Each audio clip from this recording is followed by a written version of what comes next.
नमस्कार दोस्तों, मैं चंद्र दुआ आज फिर आपके सामने प्रस्तुत हूँ एक छोटा सा सेशन लेने के लिए, जिसमें कि हम समझेंगे टैली के अंदर ट्रांजैक्शंस किसको बोलते हैं। दोस्तों, आपने हमारे सेशंस सुने होंगे और मैं उम्मीद करता हूँ आपको बहुत सारी डेफिनेशंस जो हमने पहले एक्सप्लेन करी हैं आपको वो समझ आ गई होंगी। टैली के अंदर जब भी हम कोई बिजनेस से जुड़ा हुआ लेन देन बोलते हैं तो उसको हम बोलते हैं ट्रांजैक्शंस। इन्हीं ट्रांजैक्शंस को टैली के अंदर बोलते हैं वाउचर्स।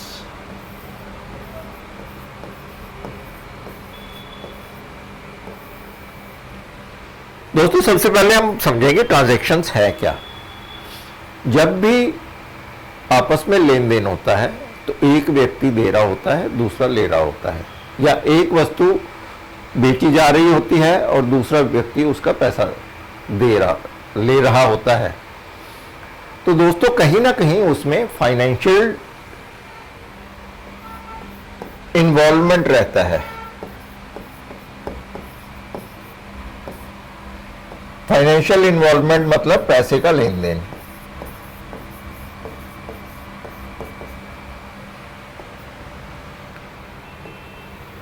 यदि किसी ट्रांजैक्शन में पैसे का लेन देन नहीं है तो वो ट्रांजैक्शंस में काउंट नहीं होगी। जैसे मैंने अपने दोस्त से प्रॉमिस किया कि मैं 2 दिन बाद उसको अपना फ्रिज दे दूंगा, तो दोस्तों ये कोई फाइनेंशियल ट्रांजैक्शन नहीं है, क्योंकि मैंने उससे ना तो पैसे लेने का वायदा किया ना उसको पैसे देने का वायदा किया। मैंने उससे सिर्फ एक प्रॉमिस किया कि मैं उसको 2 दिन बाद अपना फ्रिज दूंगा। दोस्तों, यही बात अगर मैं दूसरे तरीके से बोलूं, मैं अपने दोस्त को बोलूं कि मैं अपना पुराना वाला फ्रिज आपको 3000 रुपये में बेच दूंगा, तो दोस्तों ये एक फाइनेंशियल एग्रीमेंट हो गया। लेकिन इससे पहले कि मैं आपको अपना पुराना फ्रिज दूंगा, ये एक प्रॉमिस की श्रेणी में आया। तो दोस्तों,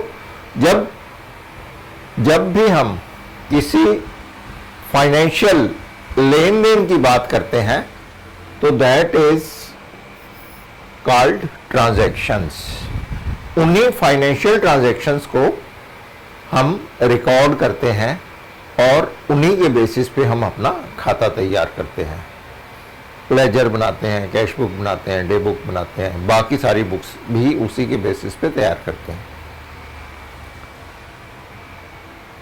दोस्तों, आज हम ट्रांजैक्शंस को स्टडी करेंगे टैली के संदर्भ में। हमने एक फाइनेंशियल ट्रांजैक्शन की। फाइनेंशियल ट्रांजैक्शन में जब हम टैली में उसको एंट्री करेंगे तो हम उसको क्या बोलेंगे? वाउचर।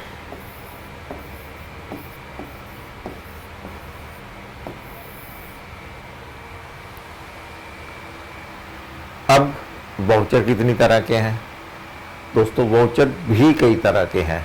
जैसे हम क्या करते हैं, हम अपने गुड्स परचेज करते हैं।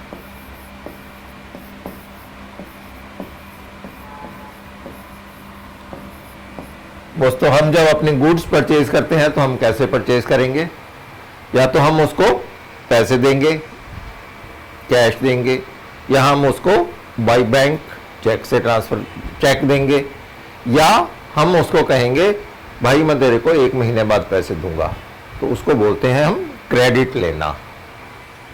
तो जो हमारी गुड्स परचेज है, इसमें हम तीनों तरीके की ट्रांजैक्शंस को रिकॉर्ड करते हैं। सबसे पहले कैश परचेज,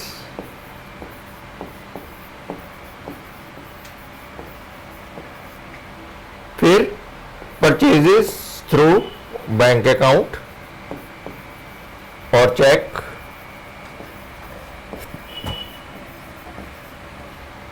और तीसरा क्रेडिट परचेजेस।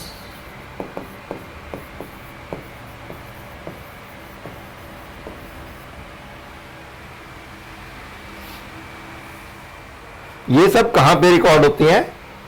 टैली के अंदर हमारा वाउचर टाइप है परचेज।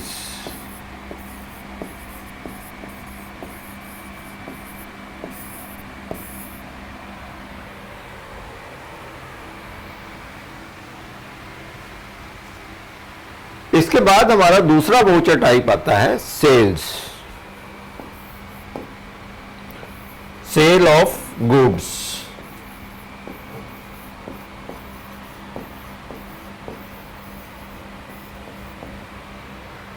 अब दोस्तों जब हम सेल करेंगे तो हम कैसे सेल करेंगे, फिर हमारे पास यही तीनों मेथड हैं। या तो हम कैश लेंगे, या हम परचेज सेल करेंगे थ्रू चेक, हम खरीदने वाले से चेक की पेमेंट ले लेंगे, और तीसरा हम उसको उधारी दे देंगे। तो दोस्तों ये तीनों तरह की जो सेल है वो हमारी किसमें कवर होती है, सेल्स वाउचर।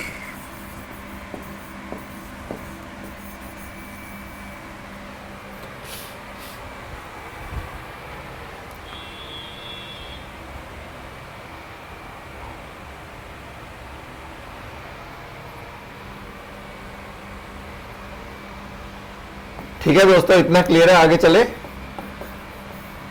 अब इसके बाद हमने अपनी गुड्स परचेज भी कर ली और सेल भी कर ली। अब जब हमने कैश परचेज करा तो कैश में एंट्री चली गई, चेक से परचेज करा तो बैंक में एंट्री चली गई। लेकिन जब हम क्रेडिट परचेज कर रहे हैं या क्रेडिट सेल कर रहे हैं तो क्या हो रहा है, जब हम परचेज करेंगे, मान लो हमने क्रेडिट परचेज करी 10 दिन के बाद, 10 दिन उधारी पे, तो जब हम 10 दिन बाद उसको पेमेंट करेंगे तो हम क्या वाउचर डालेंगे, पेमेंट वाउचर। और इसी तरह जब हमने क्रेडिट सेल करी, मान लो हमने करी 10 दिन के लिए, तो हम जब 10 दिन के बाद उससे पैसे लेंगे, रिसीप्ट ऑफ कैश और चेक, तो हम क्या करेंगे, वाउचर डालेंगे रिसीप्ट।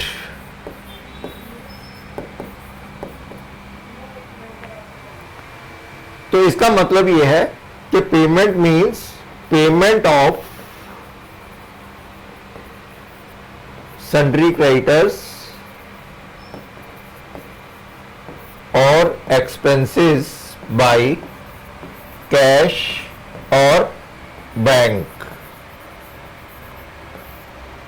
इसी तरह जो हमारी रिसीप्ट है वो क्या है, रिसीप्ट फ्रॉम सन्ड्री डेटर्स और इनकम्स बाय कैश और बैंक।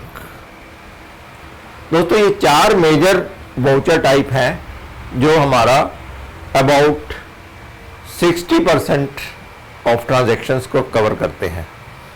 इसके अलावा अब कुछ वाउचर टाइप ऐसे भी हैं जिनको हम बोलते हैं जर्नल। इसमें जो वाउचर टाइप हमारे above 4 voucher type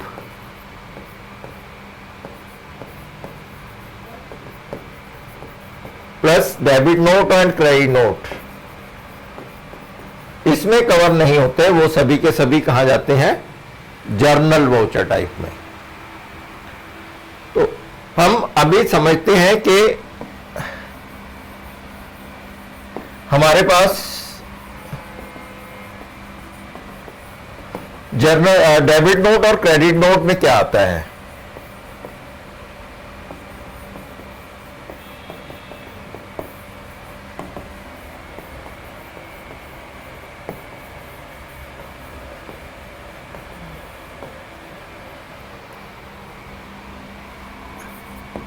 debit note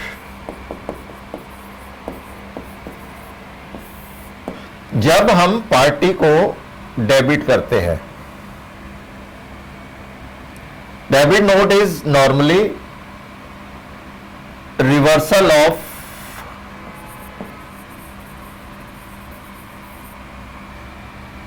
credit purchases, या जहां हम पार्टी को डेबिट करेंगे वो डेबिट नोट कहलाएगा।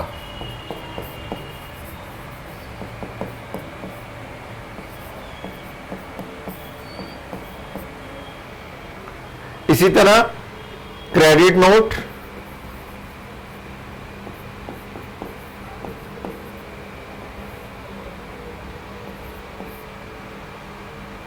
जब हम पार्टी को क्रेडिट करेंगे, ये किस केस में करते हैं? मान लीजिए हमने एक, सबसे पहले मैं डेबिट नोट का एग्जांपल देता हूं। मान लीजिए हमने सेल करी 100 रुपए की, लेकिन करनी थी 110 रुपए की। तो अब जो बैलेंस बचा 10 रुपए का, उसका हम उसको डेबिट नोट देंगे सेल के केस में, क्योंकि हमें पार्टी से पैसे लेने हैं। और मान लीजिए हमने क्रेडिट नोट कब देंगे? जब हमने परचेज करी, पार्टी ने हमें बिल दे दिया 100 रुपए का, लेकिन एक्चुअल में परचेज थी 90 रुपए की। उसने हमारे से 10 रुपए का बिल एक्स्ट्रा चार्ज कर लिया, तो हम क्या करेंगे? उसको 10 रुपए का क्रेडिट नोट देंगे। ठीक है दोस्तों। और जनरल, जब हम purchase voucher, cell voucher, payment और रिसीट, डेबिट नोट और क्रेडिट नोट, जब हम इन 6 वाउचर टाइप में से किसी भी वाउचर टाइप को यूज ना कर पाए, तो हम क्या करते हैं? जनरल यूज करते हैं। जैसे हमने रेंट हमारा ड्यू हो गया 1 तारीख को, लेकिन हमने दिया नहीं। सैलरी ड्यू हो गई 30 तारीख को, लेकिन सैलरी पे करनी है 7 तारीख को। तो दोस्तों ये सारे के सारे वाउचर जो हमारे पेएबल वाउचर हैं, वो हम जनरल में कवर करते हैं। या कुछ रेक्टिफिकेशन एंट्रीज जो हम अबव वाउचर टाइप में, sale, purchase, debit note, credit note, payment, receipt, इनमें कवर नहीं कर पाते, तो वो हम जर्नल में कवर करते हैं। दोस्तों मेरे विचार से आपको आज का सेशन हमारा समझ आ गया होगा। तो अगर आपको मेरा वीडियो पसंद आया हो और आपको ये अच्छा लगा हो, तो आप हमें ज़रूर शेयर करें, लाइक करें और सब्सक्राइब करें। और यदि आपको पसंद नहीं आया, तो कृपया कमेंट में हमें अवश्य बताएं। हम अगली बार उसको फिर से नया वीडियो बनाएंगे और आपको आपके साथ साझा करेंगे। धन्यवाद।